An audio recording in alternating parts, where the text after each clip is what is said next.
Welcome back to another FPL video. This is part 1 out of 4 in the series where I will take a look at all the Premier League teams. Who is on set pieces, who is most owned, and who is the best pick from every club.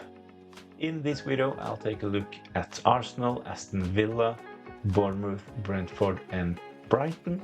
So let's have a look. First out is Arsenal, last season's runner-up. They had a really impressive season, scoring 91 goals and only conceding 29.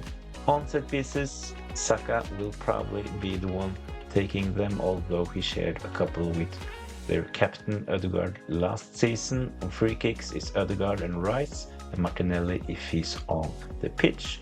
And corners, Saka will take some with his left foot, and from the other side, Rice will probably continue taking it up. Their most owned asset right now is Saka, owned by 27% of the managers. He's quite expensive. He comes in at 10. So for me, the best value pick from Arsenal right now is actually Havertz.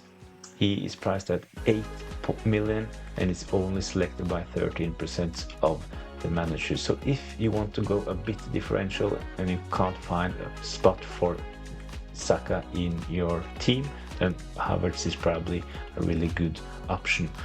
I do believe that it's wise to have one Arsenal player, even though their fixtures are kind of tricky in the opening of the season. My strategy will probably be to avoid their quite expensive defenders and go for one of their attackers, and right now Havertz is the one I'm going for. He's kind of underrated this season. He started as a midfielder, but once he started playing as their number 9, he really did well and he finished this season really strongly. And not to mention, in the summer's Euros, he played every game for Germany as their number 9. So having Germany's number 9 up top for 8 million, I do believe that's a good deal. So for me, Havertz is the best pick from Arsenal right now. Next team out is Aston Villa. They also had a strong season last year, finishing as number 4.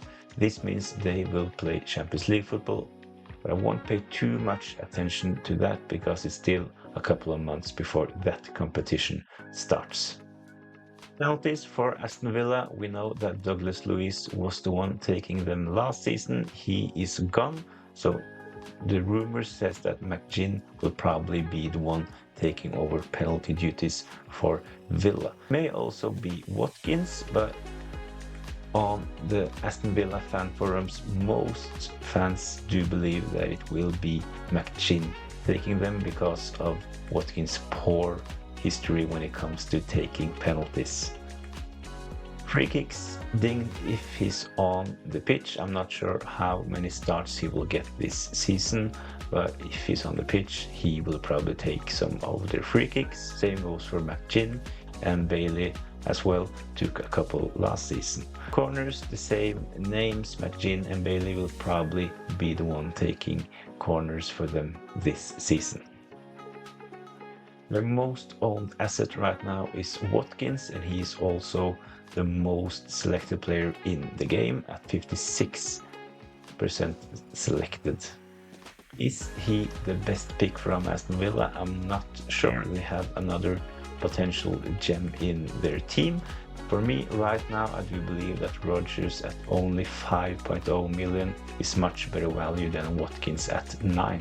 Rodgers had a good end to the last season, contributing with goals and assists. He only played 600 minutes, but he managed to get 2 goals and 1 assist. I do believe that he's probably a bit underrated coming from the Man City Academy, and we saw what Cole Palmer did last season, and he's also playing for the England under-21 national team and has played 2 games and scored 2 goals for them. So I do believe he is a great young player, and maybe this is the season where he breaks through. Next out, Bournemouth. A couple of familiar names for the ones who played FPL last season. They had a couple of postponements which led to double game weeks, so Bournemouth assets were actually quite popular last season. But let's take a look at their squad right now. Solanke will continue taking penalties. On free kicks, Philip, Tavernier and Scott will take the free kicks, while Tavernier, Cook and Scott will take responsibility for their corners. Their most owned asset right now is Solanke. Not that surprising seeing him reach above 30% selected last season. He is still on a lot of managers' minds. So I do believe that 7.5 maybe is a bit too much for him, seeing that other options in attack can maybe be a bit better value. However, I do believe he is the best pick from Bournemouth. He is their number 9. He is nailed on to start. And as mentioned, he is on penalties. I'm not sure that the Bournemouth defense is worth investing in. Have a couple of options priced at 4.5 million. They could maybe be considered, but I really do believe that Senesi at 5.0 is someone we should avoid.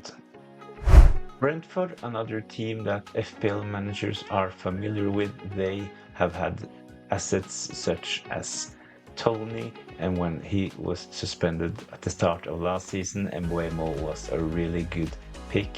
He was owned by over 30% and he also did really well in the opening.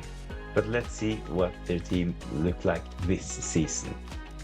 On penalties, Ivan Toney and Mbeumo. Free kicks, Toney, Mbeumo and Jensen as well. And corners, Mbeumo, Jensen, and if Da Silva is on the pitch, he will probably take a couple as well. Their most owned asset is Flecken, their goalkeeper. 4.5 is a good price for what we can assume is a starting goalkeeper. So, in my opinion, Flecken is a decent option at 4.5, and he will probably be one of the most popular goalkeepers when the season starts. However, and this is kind of relying on the transfers that will happen before the transfer window closes, but I really do believe that Mbeumo should be in our teams if Ivan Toney leaves. He is rumored to leave Brentford. He was talking about a move away from the club last season as well. So if he gets his dream move, I will definitely make room for Mbeumo in my team. So pay attention during preseason and before the transfer window closes. If Ivan Toney leaves Brentford, make room for Mbeumo. He will be nailed on, he will play up top, and he will be on penalties. Last team out in part 1 of this series, Brighton. They also have a couple of popular players when we consider ownership, but let's start with their set pieces. On penalties, João Pedro and Gross will take their penalties. Free kicks, Gross and Dunk will share a couple. I do believe that Gross will take most of them.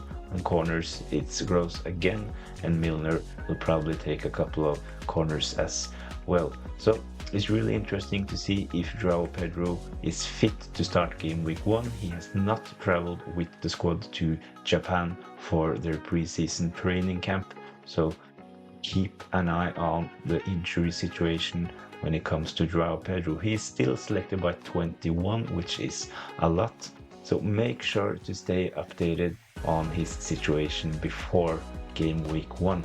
So for me, I do believe that João Pedro is good value, taking their penalties coming in at 5.5 million.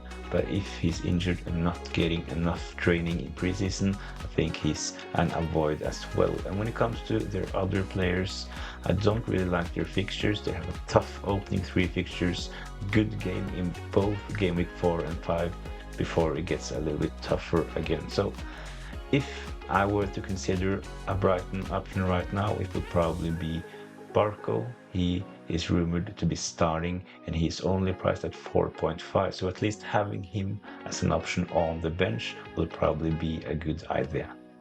Verbruggen 4.5 and Dunk 4.5, good solid FPL players. Verbruggen did well for Netherlands in the Euros, and Dunk is always a threat at set pieces.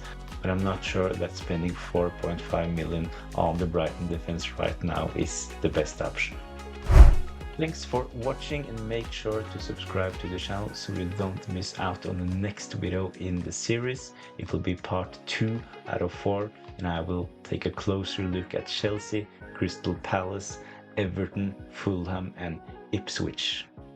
Also, if you want to improve as an FPL manager, I made a video with 6 tips that hopefully will give you a better rank and help you win your mini leagues. If you find the time, please go and watch it and let me know what you think.